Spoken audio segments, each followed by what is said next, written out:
Two questions that keep popping up about my demo of the Boss Waza tube amp expander that I figured I would address in a video. It's way easier to do one video and answer these questions than write the same canned response on all the comments. The first one is about how the reactive load, specifically the resonance and presence controls, interact with the built-in power amp if you wanted to take your tube amp, load it down, and then re-amplify it with the Boss Waza tube amp expander. So we're going to get to that one in a second.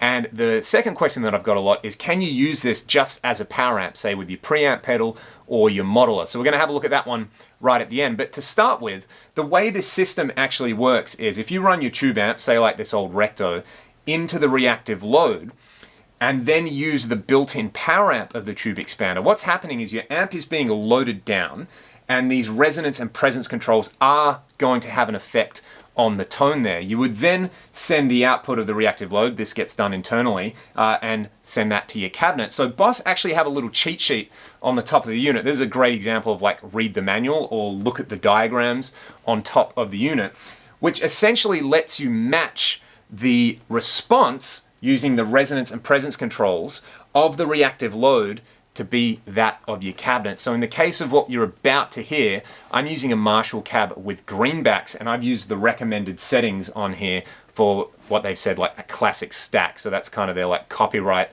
infringement workaround, I guess. But I've gone with those settings, and you can hear that if you listen to a clip of just the amp and the cab, totally bypassing the Waza expander, and then you hear the recommended settings of the resonance and presence controls with the power amp, it sounds pretty close to the real amp. But if you set the resonance and presence controls to different settings, it is going to sound a little bit different. And this is something you could actually use to your advantage. Like say, for example, you're using something like a rectifier and you find it too flubby or it doesn't have quite enough cut. You could use like non-authentic settings on the resonance and presence controls to essentially like mod your amp, which is kind of cool, but I'm guessing most people want to go for the most authentic style behavior there, in which case on the top of the unit, Boss have given you essentially a user guide, like if you're using an open back cab with 210s or using a closed back cab with 412s. So what we're going to hear is the real amp, then we're going to hear Boss's recommended settings to cop the sound of that cabinet, and then we'll hear a couple of other sounds that I actually really like the sound of with the resonance and presence controls.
So the fact that there's 16 different impedance curves to choose from will really let you tailor your amp to your cabinet. And this is the thing I remember when this product got announced. I was watching the demo going, yeah, this is cool. Hey, there's effects, there's a power amp, there's all really cool stuff. And when they mentioned, oh yeah, there's these resonance and presence controls and you can have different impedance curves for different cabs, that was the thing that really made my ears perk up. And you can hopefully, from this demo, hear some of the differences in there. I'm not going to do all 16 of them because I don't think anybody wants to hear that. So hopefully that sheds a little bit of light on what the resonance and presence controls do and how they tune the reactive load. Let's try out the power amp on its own now. Although this isn't the primary function of the power amp in the Waza tube expander, you can just use it as a standalone power amp for your modeler. I've got my Axe-Fx here, and the way I'm utilizing the power amp is I'm going from the output of the Axe-Fx to the effects return of the tube expander. I've made sure that the effects loop is on. I'm using a Mark series model in the Axe-Fx, and it's going to my cab with greenbacks,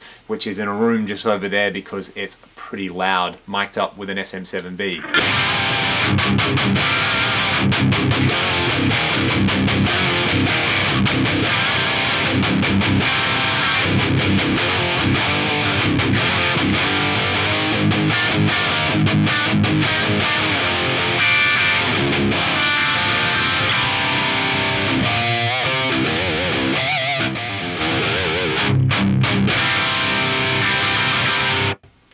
That's very handy if you want to get that real world chunk out of your amplifier and have the amp in the room sound as well if you're running, say, direct at a gig as well as using a cab. And you don't need anything as extravagant as an Axe Effects to use this power amp either. You could use something like a distortion pedal or a preamp pedal. I've got a Rev G3 sitting up here, and this is just running straight into the effects return, so I'm just using the Waza Expander's power amp, and it sounds like this.